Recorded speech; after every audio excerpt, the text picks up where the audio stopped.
ನಮಸ್ಕಾರ. ಇವತ್ತು ಬದನೆಕಾಯಿ, ಈ ಹಸಿರು ಬದನೆಕಾಯಿ ಪಲ್ಯನ ಮಾಡ್ತಾಯಿದ್ದೀನಿ. ಇದು ಕಾಂಬಿನೇಷನ್ನು ಇಡ್ಲಿಗೆ, ರೊಟ್ಟಿಗೆ ಎಲ್ಲ ತುಂಬ ಚೆನ್ನಾಗಿರುತ್ತೆ. ನಾನೀಗ ಈ ಬದನೆಕಾಯಿನ ಈ ಥರ ಕಟ್ ಮಾಡ್ಕೊಳ್ಳಿ. 2 ಇಂಚ್ ಇರೋಂಗೆ ಕಟ್ ಮಾಡಿಕೊಂಡು ಈ ಥರ 4 ಭಾಗನ ಮಾಡ್ಕೊಳ್ಳಿ. ನಾನು ಆಗಲೇ ಮಾಡಿಟ್ಟಿದ್ದೀನಿ, ತೋರ್ಸೋಕ್ಕೋಸ್ಕರ ಹೀಗಿಟ್ಟಿದ್ದೀನಿ.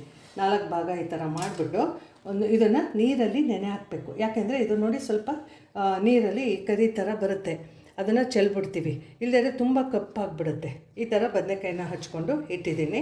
ಇಲ್ಲಿ ನಾನು 300 ಗ್ರಾಮು ಬದನೆಕಾಯಿ ತೊಗೊಂಡಿದ್ದೀನಿ.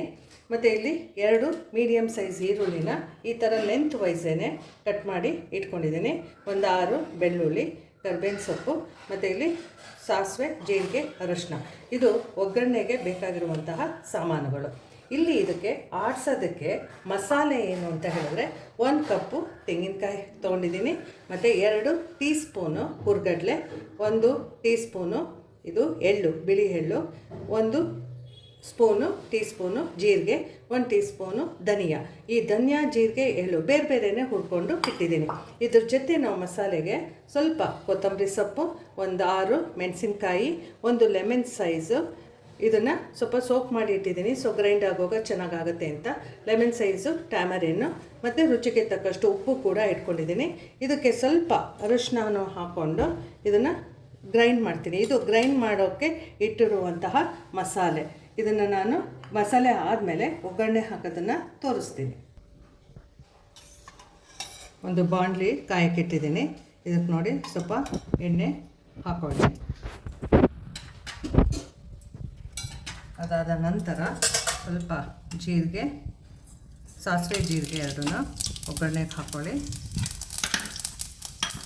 ಸೊ ಅದಕ್ಕೆ ಈರುಳ್ಳಿ ಮೊದಲೇ ನಾನು ಹೇಳಿದ್ನಲ್ಲ ಲೆಂತ್ ವೈಸ್ ಕಟ್ ಮಾಡ್ಕೊಂಡಿದ್ದೀನಿ ಅಂತ, ಬೆಳ್ಳುಳ್ಳಿನೂ ಹೀಗೆ ಹಾಕ್ಕೊಳ್ಳಿ. ಮತ್ತು ಇದಕ್ಕೊಂದು ಸ್ವಲ್ಪ 1 ಸ್ಪೂನು ಕಡಲೆಬೇಳೆ ಹಾಕ್ಕೊಳ್ಳಿ. ಸ್ವಲ್ಪ ಹಾಕಬೇಕಿದು, ಆದಮೇಲೆ ಬದನೆಕಾಯಿ ಹಾಕ್ಕೋಬೇಕಾಗತ್ತೆ.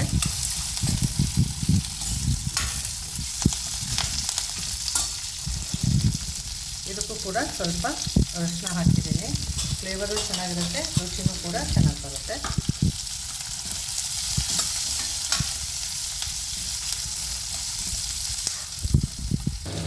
ನೋಡಿ ಹೇಗೆ ಇದು ಸ್ವಲ್ಪ ಅರ್ಧ ಆಗಿದೆ ಕ್ಲೀನಾಗಿ. ಸೊ ಇದು ಬದನೆಕಾಯಿ ಜೊತೆನೂ ಸ್ವಲ್ಪ ಬೇಯುತ್ತೆ.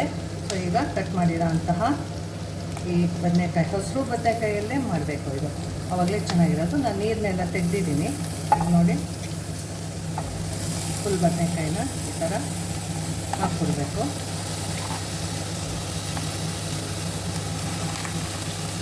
ನೋಡೋಕ್ಕೆ ಇಷ್ಟು ಅಂತ ಕಾಣಿಸುತ್ತೆ, ಬೆಂದಲೇ ಸ್ವಲ್ಪ ಕಡಿಮೆ ಆಗುತ್ತೆ.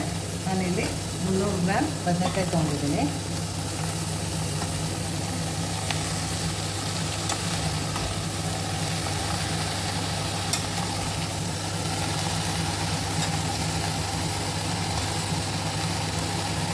ಈ ಥರ ಫುಲ್ಲೆಲ್ಲ ಮಿಕ್ಸ್ ಮಾಡಿಬಿಟ್ಟು ಒಂದು ಮುಚ್ಚಿಬಿಡಿ. ಸೊ ಬೇಯಬೇಕಿದೆ.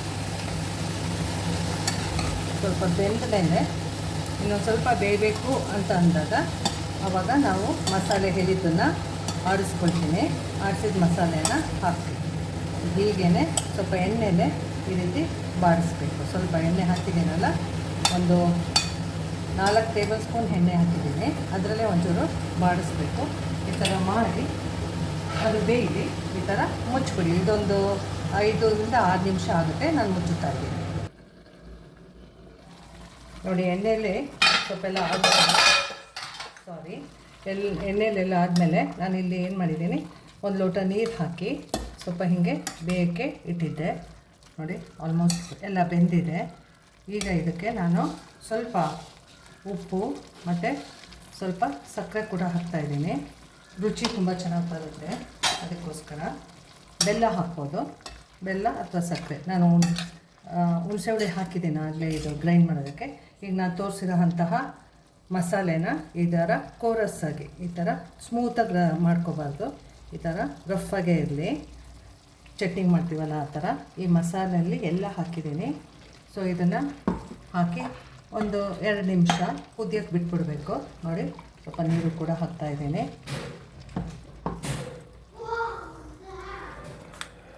ನೋಡಿ ಈ ಥರ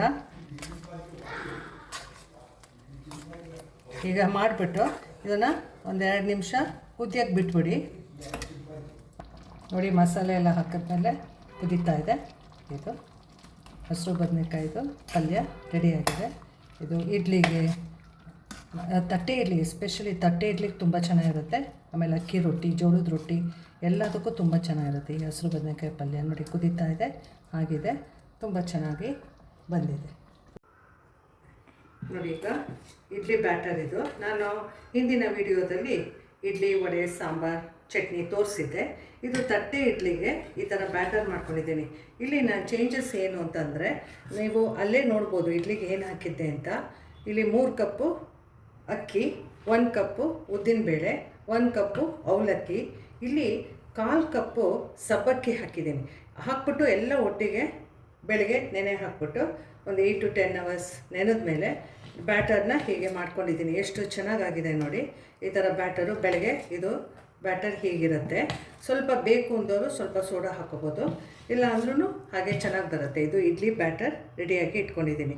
ಇಲ್ಲಿ ತಟ್ಟೆ ಇಡ್ಲಿ, ಇಲ್ಲಿ ಇಂಡಿಯಾದಲ್ಲಂತೂ ತಟ್ಟೆ ಇಡ್ಲಿ ಫೇಮಸ್ಸು. ಇಲ್ಲೊಂಚೂರು ತುಪ್ಪ ಲೇಪನ ಮಾಡಿಬಿಟ್ಟು ತಟ್ಟೆಗೆ ಹೀಗೆ ಮಾಡ್ಕೊತಾ ಇದ್ದೀನಿ. ಹಾಗಾಗಿ ಇದು ಕಚ್ಕೊಳ್ಳಲ್ಲ ಅಂತ ಹೇಳಿ. ಈ ಅಂಗಡೀಲಿ ಏನು ಹೋಟ್ಲುಗಳಲ್ಲಿ ನೀವು ನೋಡಿರ್ಬೋದು, ತಟ್ಟೆ ಇಡ್ಲಿಗೆ ಕಾಯಿ ಚಟ್ನಿ ಮತ್ತು ಕೆಂಪು ಚಟ್ನಿ 2 ಹಾಕಿ ಕೊಡ್ತಾರೆ. ಆದರೆ ನಾನು ಇಲ್ಲಿ ಕಾಂಬಿನೇಷನ್ನು ತುಂಬ ಚೆನ್ನಾಗಿರುತ್ತೆ. ತಟ್ಟೆ ಇಡ್ಲಿಗೆ ಬದನೆಕಾಯಿ ಪಲ್ಯ ಮತ್ತು ಚಟ್ನಿ, ಈ ಕಾಂಬಿನೇಷನ್ನ ಮಾಡ್ತಾಯಿದ್ದೀನಿ. ಇಡ್ಲಿಗೆ ಇದು ಮೊದಲೇ ತೋರಿಸಿದ್ದೀನಿ ನಾನು. ಚಟ್ನಿ ಕೂಡ ಮಾಡಿ ರೆಡಿ ಇಟ್ಟಿದ್ದೀನಿ, ರೆಸಿಪಿ ಬಿಟ್ಟಿದ್ದೀನಿ ಆಗಲೇ ನಿಮಗೆ. ಸೊ ಈ ಥರ ಕಾಯಿ ಚಟ್ನಿನೂ ರೆಡಿ ಇಟ್ಕೊಂಡಿದ್ದೀನಿ. ಬದನೆಕಾಯಿ ಪಲ್ಯ, ಕಾಯಿ ಚಟ್ನಿ, ತಟ್ಟೆ ಇಡ್ಲಿ. ವಾವ್, ಎಂಥ ಕಾಂಬಿನೇಷನ್ ಅಂತೀರಾ, ತುಂಬ ಚೆನ್ನಾಗಿರುತ್ತೆ. ಈಗ ನೋಡಿ ಹೀಗೇ ನಾನು ತಟ್ಟೆ ಇಡ್ಲಿಗೆ 2 ಸೌಟು ಈ ರೀತಿ ಹಾಕ್ಬಿಟ್ಟು ಇದನ್ನು ಪ್ಲೇಟಲ್ಲಿ ಇಡ್ತಾಯಿದ್ದೀನಿ. ನೋಡಿ ಈ ಥರ ಎಲ್ಲ ಒಂದೇ ಇದರಲ್ಲಿ ಜೋಡಿಸ್ಬೇಕು. ಈ ಥರ ಇಡ್ತಾಯಿದ್ದೀನಿ. ಎಷ್ಟು ಚೆನ್ನಾಗಿರುತ್ತೆ ಇದು ಅಂದರೆ, ಹಳೆ ಕಾಲದಲ್ಲಿ ಈ ರೀತಿಯೇ ಇಡ್ಲಿ, ಬದನೆಕಾಯಿ ಪಲ್ಯ, ಕಾಯಿ ಚಟ್ನಿ, ಇದ್ರ ಮೇಲೆ ಒಂದು ಸ್ವಲ್ಪ ತುಪ್ಪ ಹಾಕ್ಕೊಂಡು ತಿಂದರೆ ಎಷ್ಟು ಚೆನ್ನಾಗಿರುತ್ತೆ ಅಂತ. ಈ ಒಂದು ಕಾಂಬಿನೇಷನ್ನ ನೀವು ಮಾಡಿ ತಿಂದು ನೋಡಿ, ಎಷ್ಟು ಚೆನ್ನಾಗಿರುತ್ತೆ. ಎಲ್ಲ ವಯಸ್ಸಿನವ್ರಿಗೂ ಕೂಡ ಇದು ಇಷ್ಟ ಆಗುತ್ತೆ. ಈಗಾಗಲೇ ನಾನು ಕುಕ್ಕರು ಕಾಯಕ್ಕೆ ಇಟ್ಟಿದ್ದೀನಿ. ನೀರು ಕಾದ್ಮೇಲೆ ಇದನ್ನು ಇಡಬೇಕು. ನೋಡಿ ಈಗ ರೆಡಿ ಇದೆ. ನೀರು ಕಾದ್ಮೇಲೆ ಈ ಥರ ನೋಡಿ ತಟ್ಟೆ ಇಡ್ಲಿ ಸ್ಟ್ಯಾಂಡ್ಗೆ ಇಟ್ಟಿದ್ದೀನಿ. ಈ ಥರ ಹಾಕಿ ಮುಚ್ಚಿಬಿಟ್ಟು ಇದು 15 ನೋಡಿ ಈಗ ತಟ್ಟೆ ಇಡ್ಲಿ ಎಲ್ಲ ಸ್ವಲ್ಪ ಹಿಂಗೆ ತೆಗೆದಿಟ್ಟಿದ್ದೀನಿ ಸ್ಟ್ಯಾಂಡಿಂದ.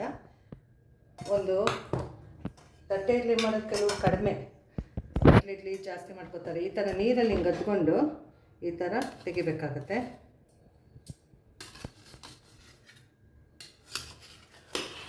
ನೋಡಿ ಎಷ್ಟು ಚೆನ್ನಾಗಿ ಹೆಂಗೆ ಬಂತು ಅಂತ, ಎಷ್ಟು ಚೆನ್ನಾಗಿ ಸಾಫ್ಟಾಗಿ ಹಿಂಗಿದೆ ನೋಡಿ, ಎಷ್ಟು ಸಾಫ್ಟಾಗಿ ಯಾವ ರೀತಿ ಇದೆ ಅಂತ.